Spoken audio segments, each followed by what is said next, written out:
Hello दोस्तों, today we are going to discuss chemical effect of current. आज हम लोग बात करेंगे धारा के रासायनिक प्रभाव की। So before starting the chemical effect of current, चलिए पहले समझ लेते हैं थर्मल इफेक्ट ऑफ करंट और मैग्नेटिक इफेक्ट ऑफ करंट को, कि ये धारा का ऊष्मीय प्रभाव और धारा का चुंबकीय प्रभाव क्या होता है। जैसा कि हम लोगों ने प्रीवियस लेक्चर्स में पढ़ा है कि जब भी किसी चालक से होकर धारा प्रवाहित होती है तो वह चालक गर्म हो जाता है और इसी प्रभाव को बोला जाता है धारा का ऊष्मीय प्रभाव। When the current flow through the conductor gets heated and this effect is known as thermal effect of current। हो क्या रहा है, कंडक्टर में से करंट फ्लो हो रहा है and due to that flow of current the conductor gets heated. Current की वजह से वो कंडक्टर हॉट हो जाएगा and this phenomena is known as thermal effect of current. Okay, तो कंडक्टर क्या बोलेगा, आई एम गेटिंग हॉट, उसको पता ही नहीं कि वो हीट हॉट क्यों हो रहा है, due to the current, due to the effect of current. Current flow हो रहा है इसलिए वो कंडक्टर हॉट हो रहा है और यही है thermal effect of current. And next है magnetic effect of current. Magnetic personality, conductor को लेकर I am too magnetic personality, लेकिन भाई तुम मैग्नेटिक पर्सनालिटी नहीं हो। ये इफेक्ट किसका है, ये इफेक्ट है करंट का।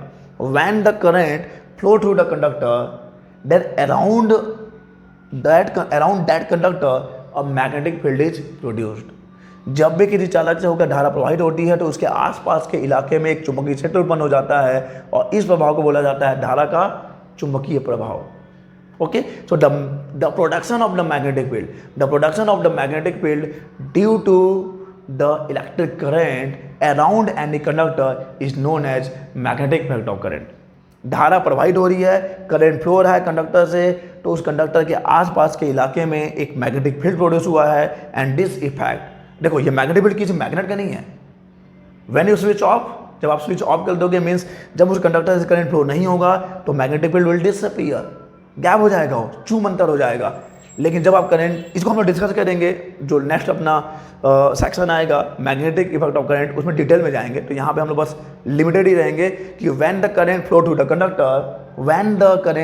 कंडक्टर, उसके आसपास के इलाके में एक चुंबकीय क्षेत्र उत्पन्न हो जाएगा, उसके आसपास के इलाके में एक चुंबकीय क्षेत्र उत्पन्न हो जाएगा और इसी को बोला जाता है मैग्नेटिक इफेक्ट ऑफ करंट। तो अब देखिए हम लोग पढ़ने वाले हैं केमिकल इफेक्ट ऑफ करंट की। थर्मल इफेक्ट ऑफ करंट और मैग्नेटिक इफेक्ट ऑफ करंट दोनों में ही सब्सटेंस के केमिकल कंपोजिशन में कोई चेंज नहीं होता, उसके रासायनिक संरचना में कोई परिवर्तन नहीं होगा। लेकिन हम लोग यहाँ बात करेंगे केमिकल इफेक्ट ऑफ करंट की।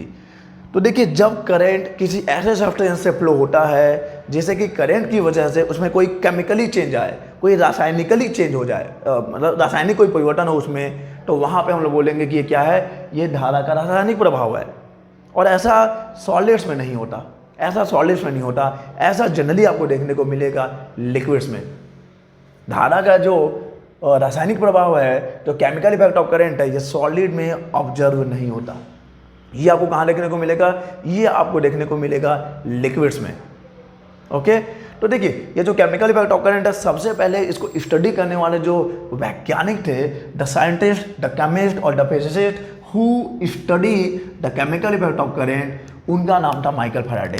और मुझे नहीं लगता कि ये बंदा किसी पहचान का मोहताज होना चाहिए, माइकल फैराडे, और साल था 1833।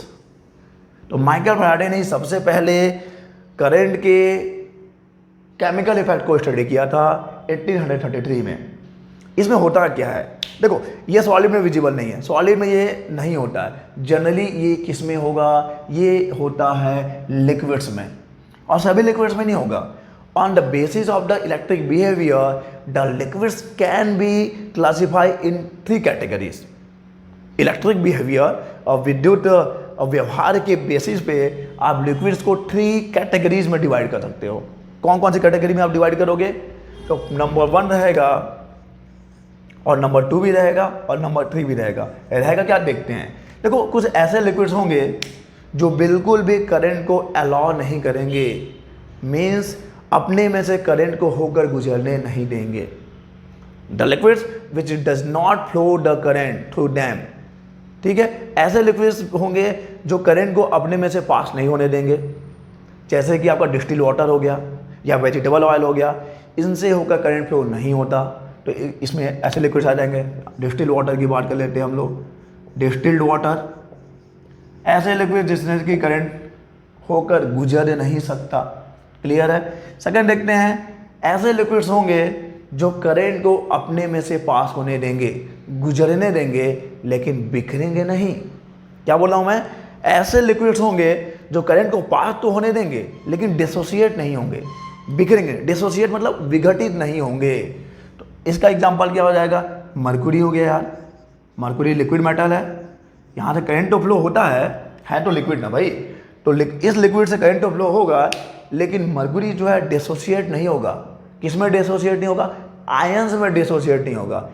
तो मैंने क्या बोला है? पहला तो ऐसे कुछ लिक्विड्स होंगे जो करंट को अलाउ ही नहीं करेंगे, करंट को पास ही नहीं होने देंगे, जैसे कि डिस्टिल्ड वाटर हो गया या वेजिटेबल ऑयल हो गया। सेकेंड, ऐसे लिक्विड्स जो करंट को पास तो होने देंगे, जो करंट को पास तो होने देंगे लेकिन डिसोसिएट नहीं होंगे, बिखरेंगे नहीं। और अब आता है थर्ड नंबर, ऐसे लिक्विड्स की बात करो जो करंट को पास भी होने देंगे और ड्यू टू द करंट वो डिसोसिएट भी हो जाएंगे, यानी कि करंट को गुजरने भी देंगे अपने पास, अपने अंदर से, और बिखर भी जाएंगे। तो हवा के जैसे चलता है, मैं रेत के जैसे बिखरती हूँ। तो ये ऐसे वाले लिक्विड्स हैं, ये वैसे वाले लिक्विड्स हैं। इसमें आपके जनरली एसिड्स आ जाएंगे, बेस आ जाएंगे, और सॉल्ट के जो सॉल्यूशंस हैं, सॉल्ट नहीं, सॉल्ट सॉल्यूशंस जो हैं। ओके, सो इलेक्ट्रिक बिहेवियर के बेसिस पे आपने लिक्विड्स को 3 पार्ट्स में, 3 कैटेगरी में उसको डिवाइड किया। ऐसे लिक्विड्स जो बिल्कुल भी करंट इलेक्ट्रिसिटी को अलाउ नहीं करते हैं टू पास थ्रू डैम, अपने अंदर से होकर गुजरने नहीं देते, पहले ऐसे वाले लिक्विड्स। सेकेंड लिक्विड्स जो करंट इलेक्ट्रिसिटी को पास तो होने देंगे लेकिन डिसोसिएट नहीं होंगे, बिखरेंगे नहीं। और इसके बाद ऐसे वाले लिक्विड्स आते हैं जो बोलते हैं टूट के बिखर जाने दे और मेरे अंदर से गुजर जाने दे। तो ये जो है ऐसे लिक्विड्स हैं जो ड्यू टू करंट डिसोसिएट हो जाएंगे। करंट तो पास तो होने देंगे, करंट पास भी होगा इनसे, और due to the current they will dissociate into ions. Okay, तो अब आप इसकी बात मत करिए, यहाँ से तो करंट फ्लो ही नहीं हो रहा है, यहाँ से करंट फ्लो तो हो रहा है लेकिन ये डिसोसिएट नहीं हो रहा है। हम लोग बात करेंगे इसकी। यहाँ पे हो रहा है chemical effect of current, current pass भी हो रहा है and that of current, due to that current ये जो है आयंस के फॉर्म में डिसोसिएट भी हो जाएंगे, आयन में विघटित भी हो जाएंगे। तो देखिए क्या होगा chemical effect of current. Okay, the effect of the current due to which the substance dissociate into ions. Okay, नहीं।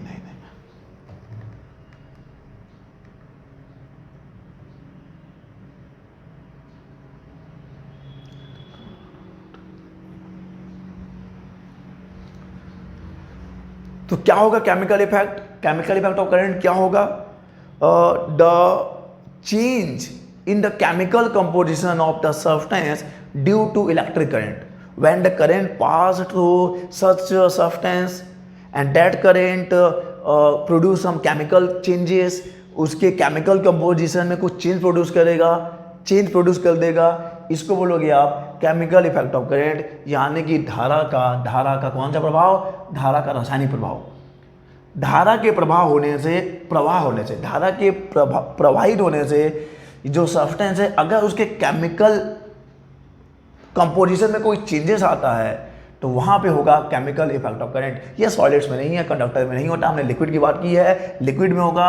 और इलेक्ट्रिकल बिहेवियर के बेसिस पे आपने लिक्विड्स को 3 पार्ट्स में या 3 कैटेगरीज में डिवाइड कर दिया, जो करंट को पास नहीं होने देते, जो करंट को पास होने देते हैं लेकिन डिसोसिएट नहीं होते, और कुछ ऐसे भी हैं जो कहते हैं टूट के बिखर जाने दे और अपने अंदर से गुजर जाने दे, ये वाले हैं भाई। तो वो यहीं पे हो रहा है, यहीं पे केमिकल कंपोजिशन में चेंज हो रहा है, और यहीं पे है आपका केमिकल इफेक्ट ऑफ करंट। ठीक है, तो चलिए अब माइकल फैराडे ही हैं जिन्होंने सबसे पहले स्टडी किया है केमिकल इफेक्ट ऑफ करंट को। तो देखो ऐसे हम लोग लिक्विड्स की बात करें जो करंट को गुजरने भी देते हैं और डिसोसिएट भी हो जाते हैं, तो हम लोग बात करते हैं एक्चुअली में इलेक्ट्रोलाइट्स की। किसकी बात करेंगे भाई? इलेक्ट्रोलाइट्स की बात करेंगे, यानी कि विद्युत अपघट्य की बात करेंगे। किसकी बात करेंगे? विद्युत अपघट्य की बात करेंगे भाई मेरे। क्या होता है विद्युत अपघट्य? देखो यार, विद्युत मतलब इलेक्ट्रिसिटी और अपघट्य यानी कि अपघटन, विघटन। सत्यानाश तो नहीं बोल सकता मैं, ठीक है। तो इलेक्ट्रोलाइट्स, देखो इलेक्ट्रोलाइट्स जो है ऐसे सब्सटेंस हैं, ठीक है। इलेक्ट्रोलाइट्स आर द सब्सटेंस जो कि अगर उनका आप सॉल्यूशन फॉर्म करो तो दे फॉर्म्स आयंस। इलेक्ट्रोलाइट्स जो है ऐसे सब्सटेंस हैं जो सॉल्यूशंस, जब इनका आप सॉल्यूशन फॉर्म करोगे तो ये आयंस प्रोड्यूस करते हैं, आयंस में डिसोसिएट होंगे, and due to which they can pass the electricity through them. Okay, आपने इलेक्ट्रोलाइट्स की बात की। इलेक्ट्रोलाइट्स क्या है? इलेक्ट्रोलाइट्स ऐसे सब्सटेंस हैं जिनका अगर आप सॉल्यूशन फॉर्म करते हो तो दे विल और दे can pass the electric current through them. तो ऐसे सब्सटेंस को आप इलेक्ट्रोलाइट्स बोलते हो जिनका सॉल्यूशन फॉर्म करने पे वो जो है आयंस में डिसोसिएट हो जाएंगे और अब वो इलेक्ट्रिक करंट को अपने से गुजरने देंगे। इसको बोलते हैं इलेक्ट्रोलाइट्स, यानी कि विद्युत अपघट्य। एग्जाम्पल क्या हो जाएगा? एग्जाम्पल आप AgNO3 ले लो, सिल्वर नाइट्रेट ले लो, NaCl ले लो, या फिर HCl ले लो, H2SO4 ले लो, दे ऑल, ये सब जो है इलेक्ट्रोलाइट्स में आते हैं। इनका जैसे कि नमक है, अगर नमक देखो, अगर आप डिस्टिल वाटर लोगे, डिस्टिल वाटर से करंट पास नहीं होता, लेकिन अगर उसमें आप नमक मिला दो तो नमक यानी कि NaCl मिला दो तो अब उस सॉल्यूशन से इलेक्ट्रिक करंट पास हो सकता है। ऐसा क्या चमत्कार हो गया भाई? आप बोलोगे कि आपने वहाँ क्या मिला दिया है? NaCl यानी कि इलेक्ट्रोलाइट मिलाया है। वो इलेक्ट्रोलाइट वहाँ पे जाके कुछ वहाँ पे केमिकल वहाँ पे चेंज प्रोड्यूस करेगा। अभी देखेंगे कि क्या चेंज होगा, NaCl का एग्जांपल लेके समझेंगे, और वहाँ पे फिर आपका इलेक्ट्रिक करंट पास होने लगेगा। तो electrolytes are the substances which produces ions in the solutions and due to which they can pass the electric current through them। ठीक है, तो ऐसे सब्सटेंस जो जिनका अगर विलयन बनाओगे आप तो विलयंस में वो क्या होंगे? आयंस में विघटित हो जाएंगे और इलेक्ट्रिक करंट को अपने से गुजरने देंगे। अब देखो इलेक्ट्रोलाइट्स भी दो कैटेगरी में हो सकते हैं, दो कैटेगरी के हो सकते हैं। एक हो सकता है स्ट्रॉन्ग इलेक्ट्रोलाइट और एक हो सकता है वीक इलेक्ट्रोलाइट्स। तो ऐसे इलेक्ट्रोलाइट्स को आप स्ट्रॉन्ग इलेक्ट्रोलाइट्स बोलोगे जो कि अप्रॉक्सीमेटली कंप्लीटली डिसोसिएट हो जाएंगे आयंस के फॉर्म में। मैंने अप्रॉक्सीमेटली बोला, 100% तो कुछ होता नहीं है। तो ऐसे इलेक्ट्रोलाइट्स को हम लोग स्ट्रॉन्ग इलेक्ट्रोलाइट्स बोलते हैं जो कि सॉल्यूशन में अप्रॉक्सीमेटली कंप्लीटली डिसोसिएट हो जाएंगे। पूरा तो नहीं होंगे, एकदम संपूर्ण रूप से तो कोई नहीं होता, लेकिन बहुत ही ज़्यादा एक्सटेंट में ये क्या हो जाएंगे? डिसोसिएट हो जाएंगे। तो इनको बोलोगे आप स्ट्रॉन्ग इलेक्ट्रोलाइट्स। वीक इलेक्ट्रोलाइट्स में, अच्छा स्ट्रॉन्ग में क्या आ जाएगा? स्ट्रॉन्ग में HCl आ जाएगा, NaCl आ जाएगा, H2SO4 आ जाएगा। लेकिन वीक में क्या होगा? वीक इलेक्ट्रोलाइट्स में ये जो डिसोसिएशन का जो प्रोसेस है बहुत ही कम एक्सटेंट में होगा, बहुत ही कम मात्रा में वहाँ पे विघटन की प्रक्रिया होगी। ठीक है, तो इसको बोलते हैं आप वीक इलेक्ट्रोलाइट्स। इसमें एग्जाम्पल आ जाएगा CH3COOH या अमोनियम क्लोराइड ले लो आप। तो चलिए अब समझते हैं इलेक्ट्रोलाइसिस को। ये इलेक्ट्रोलाइसिस क्या है? इसको बोलेंगे हिंदी में विद्युत अपघटन।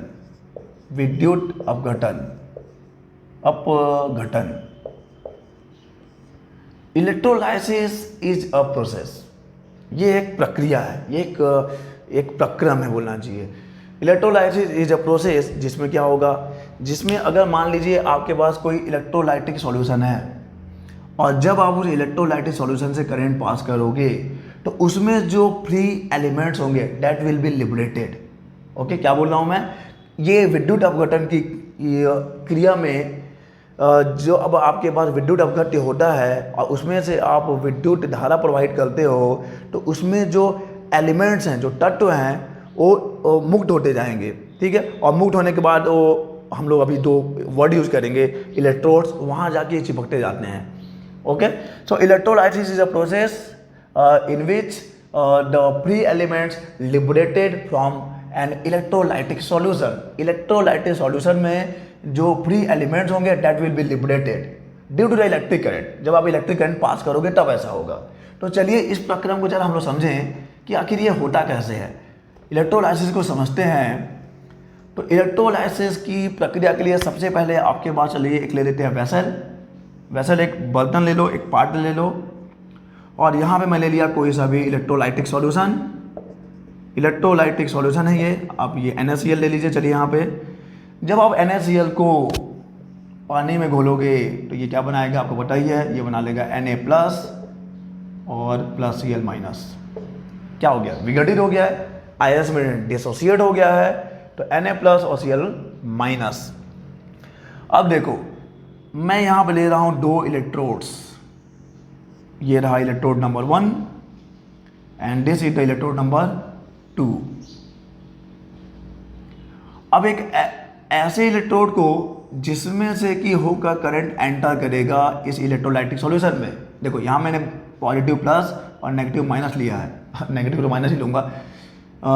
ये रहा बैटरी या सेल, या बोल सकते हैं कि आप ये कोई इलेक्ट्रिसिटी का सोर्स है, प्लस माइनस। तो ये प्लस टर्मिनल इस वाले इलेक्ट्रोड से कनेक्ट है, इस वाले इलेक्ट्रोड से ज्वाइन है, तो यहाँ से करंट होता हुआ इसमें एंटर करेगा। तो क्या बोलना है कि जिस भी इलेक्ट्रोड से करंट एंटर करता है उसको बोला जाता है एनोड। हिंदी में भी एनोड ही है। पॉजिटिव इलेक्ट्रोड को एनोड बोलेंगे, और जिस इलेक्ट्रोड से करंट बाहर निकलता है उसको बोला जाता है कैथोड। ये वर्ड याद रखिए, anode and cathode. The electrode from which the current enters into the electrolytic solution.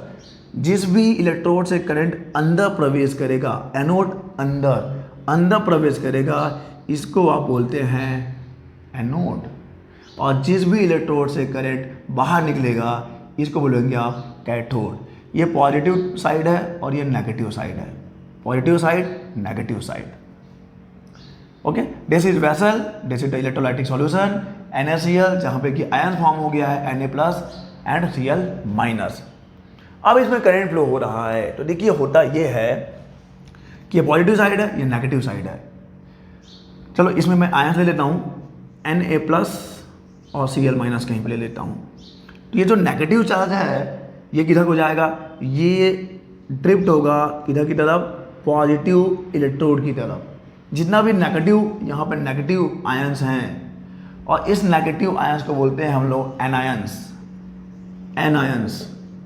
और ये एनायंस किधर को जाएंगे, टुवर्ड्स द पॉजिटिव इलेक्ट्रोड, यानी कि एनोड की तरफ जाएंगे। और ये जो पॉजिटिव आयंस हैं they will be attracted towards the negative electrode, यानी कि किधर को जाएंगे, ये जाएंगे कैथोड की तरफ। इसको बोलते हैं कैटायंस। देखिए बहुत ही दुविधा हो जाता है। क्या दुविधा हो जाता है, पॉजिटिव इलेक्ट्रोड को तो एनोड बोलते हैं, नेगेटिव इलेक्ट्रोड को तो कैथोड बोलते हैं, लेकिन साला ये पॉजिटिव चार्ज को कैटायंस बोलते हैं, नेगेटिव जो आयंस है उसको एनायंस बोलते हैं। यहाँ पे कन्फ्यूजन हो जाता है। लोगों को क्या लगता है कि एनोड है तो एनायंस पॉजिटिव चार्ज होगा, और कैथोड है नेगेटिव है तो कैटायंस नेगेटिव होगा। ऐसा नहीं होता। एक्चुअली में कैसे डिफाइन है कि जिधर की वो खींचा जा रहा है, जो चार्ज नहीं, वर्ड यूज करना चाहिए, आयंस, जो आयंस जिधर की तरफ खींचा जा रहा है उसके बेसिस पे उसका नामकरण हुआ है। नेगेटिव चार्ज है, ये नेगेटिव आयंस है, नेगेटिव आयंस है, नेगेटिव आयन किधर जाएंगे, नेगेटिव आयन तो प्लस की तरफ जाएंगे ना, नेगेटिव आयन प्लस की तरफ जाएंगे तो एनोड की तरफ जाएंगे, तो इसलिए इसको बोलते हैं एनायंस। क्या बोलेंगे इसको, एनायंस। इधर आयन इधर आयन मीन्स, चलिए आइए इधर आइए, एनोड की तरफ आइए तो एनायंस, और एनोड की तरफ कौन आएगा, नेगेटिव आयंस आएंगे, नेगेटिव आयंस आएंगे। और कैथोड की तरफ जो कि खुद क्या है, खुद अपने आप में ऋणावेशित है, या ऋणावेशित नहीं, आवेश क्यों आ रहा है ये वर्ड, खुद में क्या है ये ऋणात्मक है। जो ऋणात्मक कैथोड है, जो नेगेटिव इलेक्ट्रोड है, उसकी तरफ कौन जाएगा, पॉजिटिव जाएगा, तो पॉजिटिव को बोलोगे आप कैटायंस। तो जो एनोड की तरफ आ रहा है वो एनायंस, जो कैथोड की तरफ जा रहा है वो कैटायंस। तो ये हो जाएगा एनायंस और ये कैटायंस। और ये जो पूरा अरेंजमेंट है जहाँ पे कि आप ये इलेक्ट्रोलाइसिस का प्रोसेस परफॉर्म करोगे, इसको बोला जाता है उल्टा मीटर। ये जो पूरा अरेंजमेंट जो बन गया है ये है उल्टा मीटर। तो चलिए एक बार फिर देखिए इलेक्ट्रोलाइसिस क्या है। Electrolysis is actually a process जिसमें क्या होता है कि अगर आप किसी इलेक्ट्रोलाइटिक सॉल्यूशन से करंट पास करोगे तो उसमें जो फ्री इलेक्ट्रॉन्स होंगे दे विल बी लिबरेटेड, वो मुक्त होंगे और मुक्त होने के बाद चिपक रहे हैं। देखिए कैथोड से जाके चिपक रहे हैं, न सोडियम इधर जाके चिपक रहा है और क्लोरीन इधर से चिपक रहा है। ये एलिमेंट आपको मिलेगा, ठीक है। यहाँ पे एनोड है, यहाँ पे कैथोड है, यहाँ पे कैटायंस है, यहाँ पे एनायंस हैं और ये है इलेक्ट्रोलाइटिक सॉल्यूशन। और इस पूरे अरेंजमेंट को बोला जाता है उल्टा मीटर।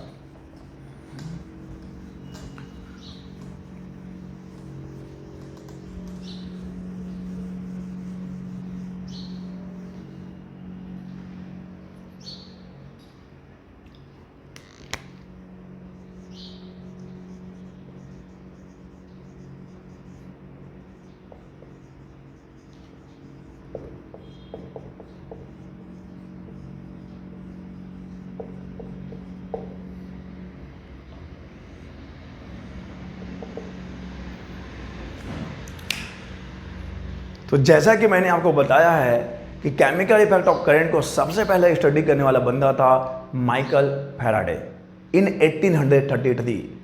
तो इन्होंने ही आगे चलकर इलेक्ट्रोलाइसिस के लिए लॉस भी दिए हैं और इसमें 2 लॉस हैं। इलेक्ट्रोलाइसिस के लिए माइकल फैराडे ने 2 लॉस दिए हैं। तो चलिए देखते हैं ये नियम क्या है। ये नियम जो विद्युत अपघटन के लिए दिए गए हैं वो क्या है। फैराडेज लॉ ऑफ इलेक्ट्रोलाइसिस, इसमें जो सबसे पहला नियम है, जरा समझिएगा मैं क्या बोल रहा हूँ, डायग्राम बना के समझाता हूँ। ये रहा आपका पूरा अरेंजमेंट जहाँ की इलेक्ट्रोलाइसिस आपको करवाना है। ये रहा एनोड, ये रहा कैथोड और ये रहा आपका कनेक्शन, प्लस माइनस, करंट अंदर करंट बाहर, A for anode C for cathode. मैं यहाँ पे ले लेता हूँ सॉल्यूशन किसका, सिल्वर नाइट्रेट का, AgNO3। आपको पता है यहाँ पे क्या होगा, Ag हो जाएगा प्लस और NO3 हो जाएगा माइनस। Ag प्लस हो जाएगा और NO3 हो जाएगा माइनस। तो फैराडेज क्या होता है। फैराडे का जो फर्स्ट लॉ है फॉर द इलेक्ट्रोलाइसिस, वो देखिए क्या बोलता है।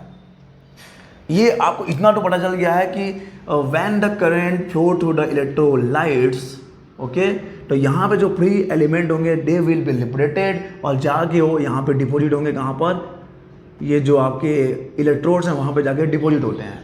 तो इसी के रिगार्डिंग में ये पहला लॉ है, फर्स्ट नियम है, प्रथम नियम है इलेक्ट्रोलाइसिस का, विद्युत अपघट्य का, जो कहता है, सुनिए क्या कहता है।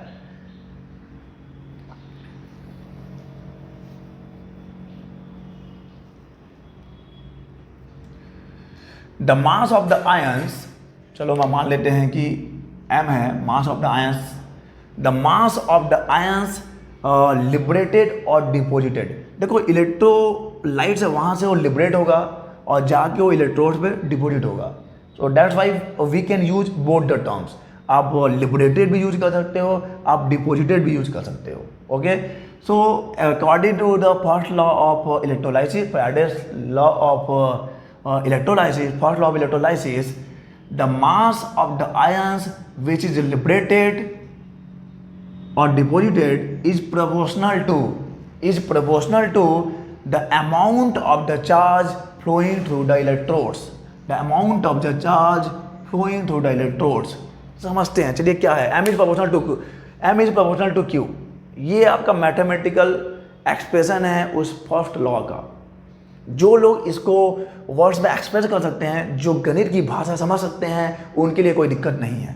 लेकिन जो नहीं समझ सकते हैं उनके लिए दिक्कत हो जाती है। सर ये क्या लिख दिया है, m और ये पता नहीं अल्फा टाइप में कुछ है और ये q। नहीं बच्चा, ये है m is proportional to q, where m is the mass of the ions which is liberating from that electrolytic solution और डिपोजिट हो रहा है कहाँ पर, इलेक्ट्रोड्स पे। ये जो मास है आयंस का वो प्रोपोर्शनल होता है amount of the charge which is flowing through the electrodes.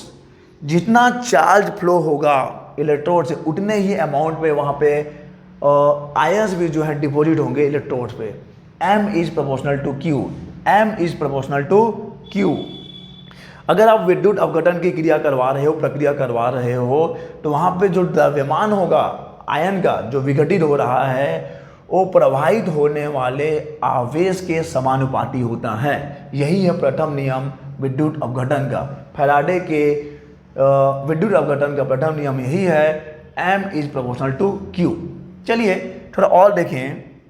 हम लोग जानते हैं क्या कि Q बराबर तो IT होता है, Q बराबर IT होता है, यानी M is proportional to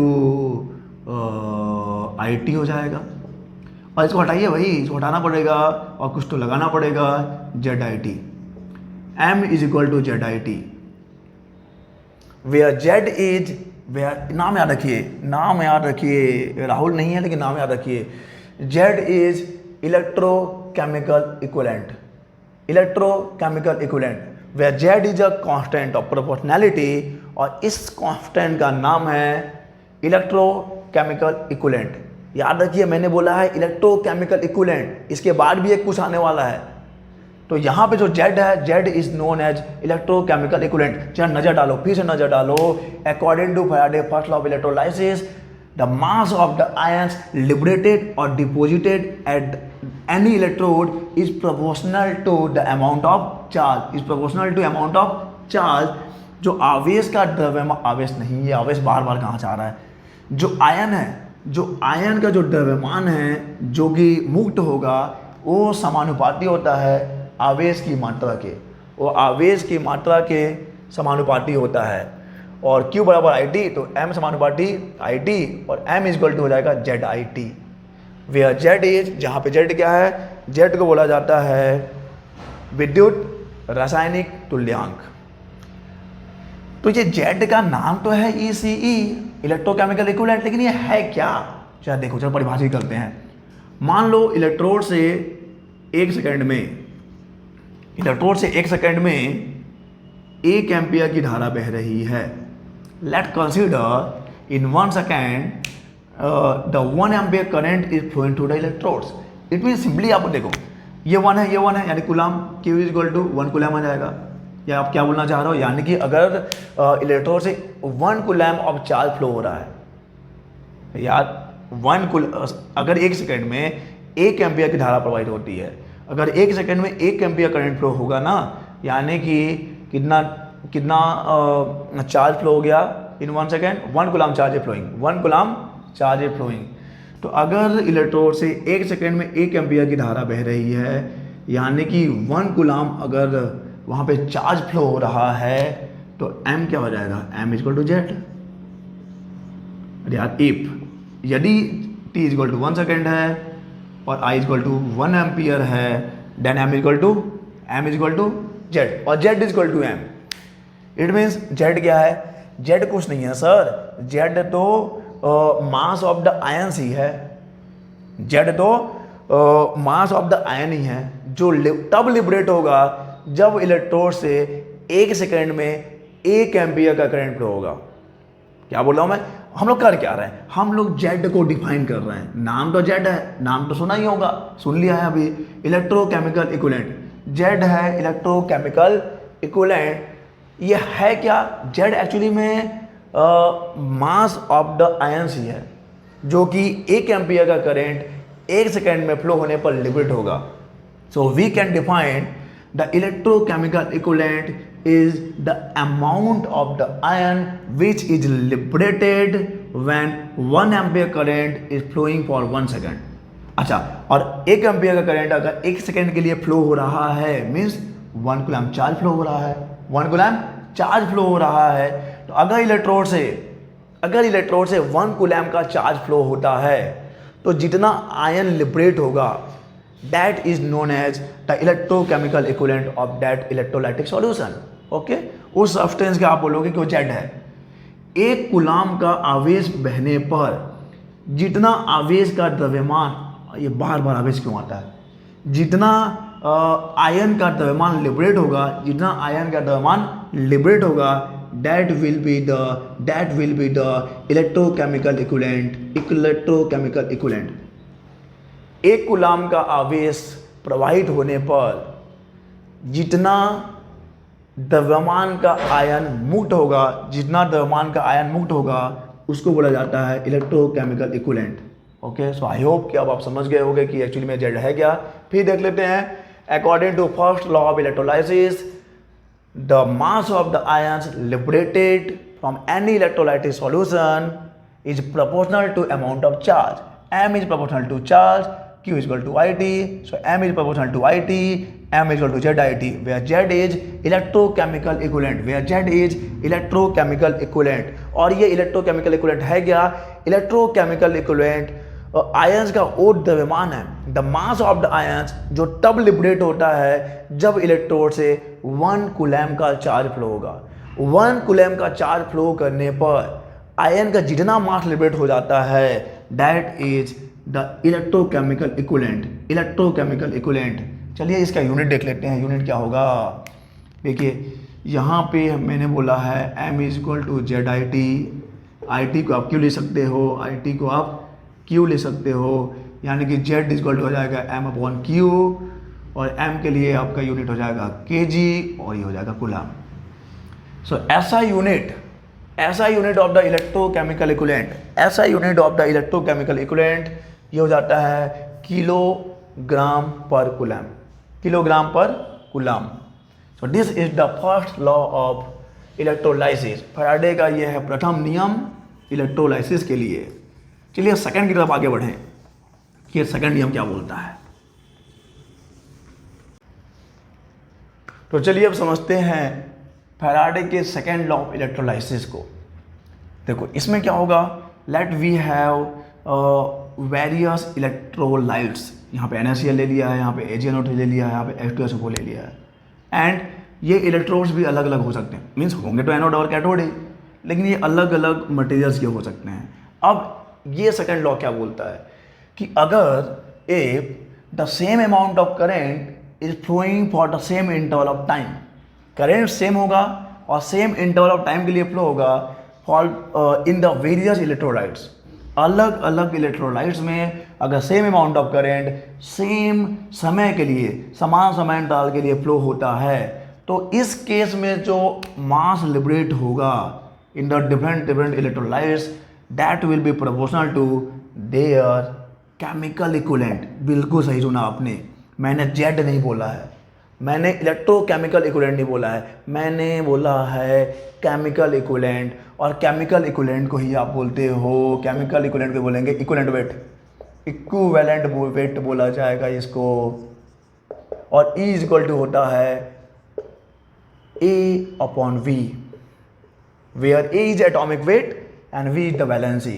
E is equal to atomic weight upon valency, E is equal to atomic weight upon valency, ये है equivalent weight, equivalent weight. So according to second law of electrolysis, when the same amount of current flows through the various electrolytes for the same interval of time, अगर समान समय interval के लिए अलग अलग electrolytes में अलग अलग विद्युत अपघट्य में समान धारा प्रवाहित की जाए, तो इस केस में जो आयंस का मास, आयन का जो द्रव्यमान लिबरेट होगा, मुक्त होगा, वो जो है उनके equivalent weight means chemical equivalent के समानुपाती होगा। M will be proportional to E, M is proportional to E। एक बार फिर सुनो मैं क्या बोल रहा हूँ, अलग अलग टाइप का इलेक्ट्रोलाइट्स है, we have various types of electrolytes. यहाँ पे NaCl ले लिया है, यहाँ पे AgNO3 ले लिया है, यहाँ पे H2SO4 ले लिया है, और ज़रूरी नहीं है कि ये इलेक्ट्रोड्स भी सेम ही हो, ये भी अलग अलग हो सकते हैं। तो लेकिन करना क्या है, जब समान current means when the same current flows for the same interval of time, तो उस केस में ये जो वेरियस इलेक्ट्रोड्स हैं, यहाँ से जो मास लिबरेट होगा वो मास उनके इक्विवेलेंट वेट मीन्स उनके केमिकल इक्विवेलेंट के प्रोपोर्शनल होगा। M is proportional to E, और यानी कि अगर मैं इसको लिखना चाहूँ तो इसको मैं M अपॉन E ऐसा लिख सकता हूँ, ये कांस्टेंट रहेगा, ये कांस्टेंट रहेगा, ठीक है। M upon E is equal to constant, M upon E is equal to constant, ठीक है। तो अगर मान लीजिए कि इसका इक्विवेलेंट केमिकल इक्विवेलेंट E1 है, इसका केमिकल इक्विवेलेंट E2 है और इसका केमिकल इक्विवेलेंट E3 है, और यहाँ पे M1 मास लिबरेट हुआ है, यहाँ पे M2 मास लिबरेट हुआ है और यहाँ पे M3 मास लिबरेट हुआ है, तो यहाँ पे क्या हो जाएगा M1 ratio M2 ratio M3 is equal to E1 ratio E2 ratio E3 ratio. यही तो है सेकेंड लॉ ऑफ इलेक्ट्रोलाइसिस। अलग अलग इलेक्ट्रोलाइट से अगर आप सेम करंट समान समय के लिए अगर फ्लो करवा दो तो वहाँ पे जो मास लिबरेट होता है वो मास उनके इक्विवेलेंट वेट के प्रोपोर्शनल में होगा, उनके इक्विवेलेंट वेट के प्रोपोर्शनल में होगा। इसी को केमिकल इक्विवेलेंट भी बोलते हैं, इसी को केमिकल इक्विवेलेंट भी बोलते हैं। तो जो प्रथम नियम है, जो फर्स्ट लॉ ऑफ इलेक्ट्रोलाइसिस है, उसका कहना ये है कि किसी भी इलेक्ट्रोलाइटिक सॉल्यूशन से जो मास लिबरेट होगा वो उसमें फ्लो होने वाले चार्ज के प्रोपोर्शनल होगा। M will be proportional to Q, और वहाँ पे एक टर्म आ जाता है इलेक्ट्रोकेमिकल इक्विवेलेंट, और यहाँ पे वर्ड यूज किया है सेकेंड लॉ में इक्विवेलेंट वेट। ठीक है, अब यहाँ पे एक रिलेशन देख लीजिए, E और Z में क्या रिलेशन है, तो बिल्कुल सही है, यही रिलेशन है। E is proportional to Z, E और Z दोनों जो हैं एक दूसरे के प्रोपोर्शनल होते हैं। इक्विवेलेंट वेट यानी कि जो केमिकल इक्विवेलेंट है वो इलेक्ट्रोकेमिकल इक्विवेलेंट के प्रोपोर्शनल ही होगा, या फिर आप ये भी बोल सकते हो कि ये जो इलेक्ट्रोकेमिकल इक्विवेलेंट है वो इसके प्रोपोर्शनल है, दोनों ही एक दूसरे के प्रोपोर्शनल है, यानी ये ज़्यादा होगा तो ये ज़्यादा होगा, ये ज़्यादा होगा तो ये भी ज़्यादा होगा। So E is proportional to Z और Z is proportional to E और Z is proportional to E। तो जिस भी इलेक्ट्रोलाइटिक सॉल्यूशन का या सॉल्यूशन में या जो भी सब्सटेंस है उसका अगर Z ज़्यादा है या E ज़्यादा है तो Z ज़्यादा होगा, Z ज़्यादा है तो E ज़्यादा होगा। और Z और E क्या है, Z जो है Z को बोला जाता है इलेक्ट्रोकेमिकल इक्विवेलेंट, और E जो है E है इक्विवेलेंट वेट। और इक्विवेलेंट वेट क्या होता है, E इक्वल टू होता है एटॉमिक वेट अपॉन वैलेंसी। और Z क्या है, Z जो है is the amount of mass liberated when the 1 coulomb charge flow through the electrode. 1 coulomb charge flow करवाने पर जितना मास का आयन लिबरेट होगा उसी को बोलेंगे कि ये इसका Z है, ये इसका Z है। अब देखो यहाँ पर एक चीज़ और है, मैं बता दूँ आपको फैराडे कांस्टेंट के बारे में। फैराडे कांस्टेंट के बारे में मैं यहाँ सिल्वर का एग्जांपल ले लेता हूँ, Ag की बात करता हूँ। Ag का Z लिख लेता हूँ, Ag का E लिख लेता हूँ। Ag का जो Z है वो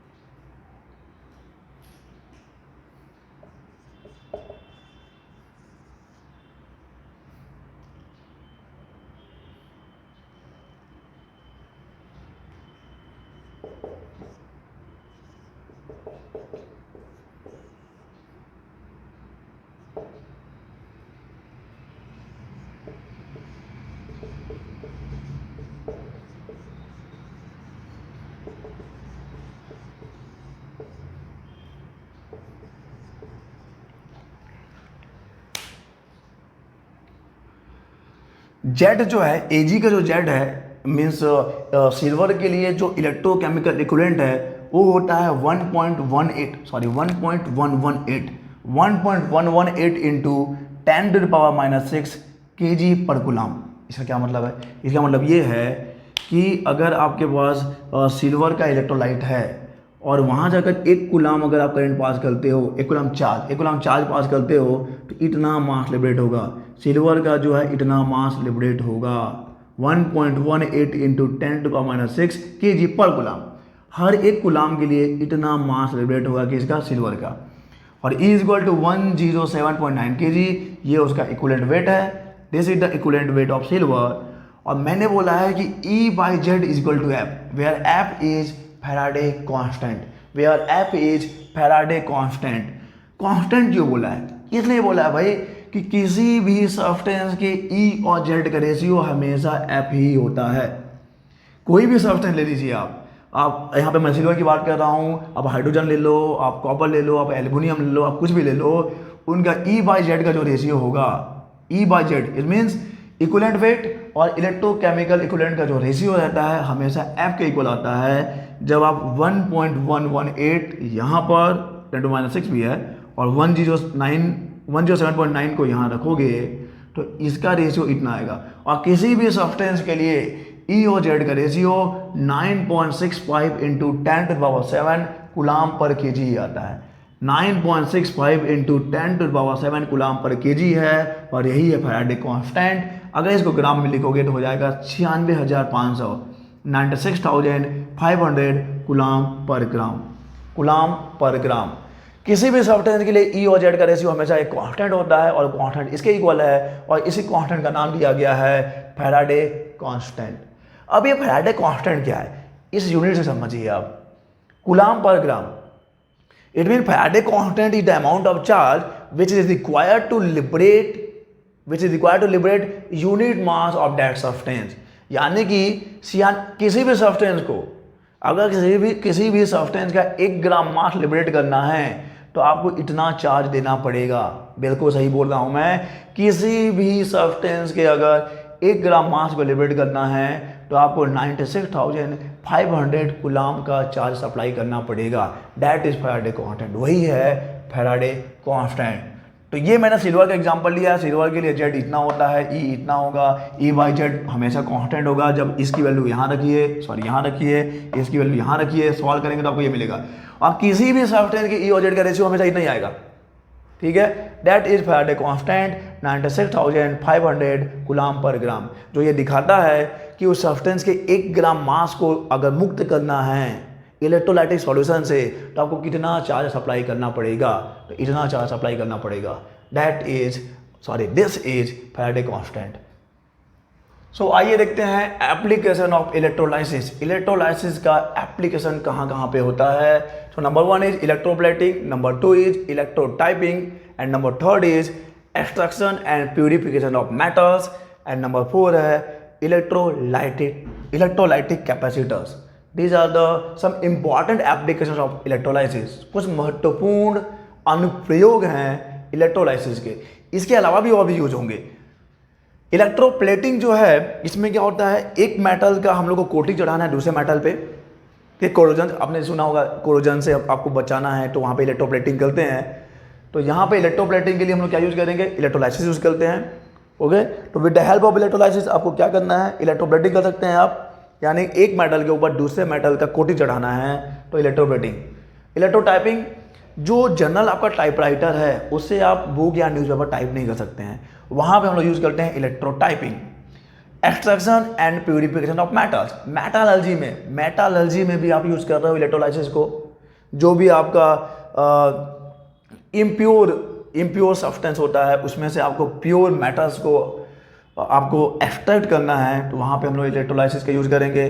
इलेक्ट्रोलाइटिक कैपेसिटर्स आपको पता है, capacitor device which is used to store the electric charge. तो यहाँ पे हम लोग इलेक्ट्रोलाइटिक कैपेसिटर भी बना सकते हैं with the help of electrolysis. Okay, so these are the some important applications of electrolysis. कुछ महत्वपूर्ण अनुप्रयोग, electroplating, electrotyping, extraction and purification of metals and electrolytic capacitors.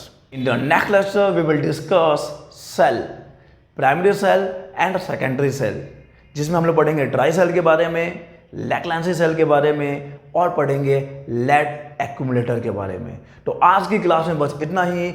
चलिए हम लोग मिलेंगे अब अगली क्लास में, तब तक के लिए अलविदा।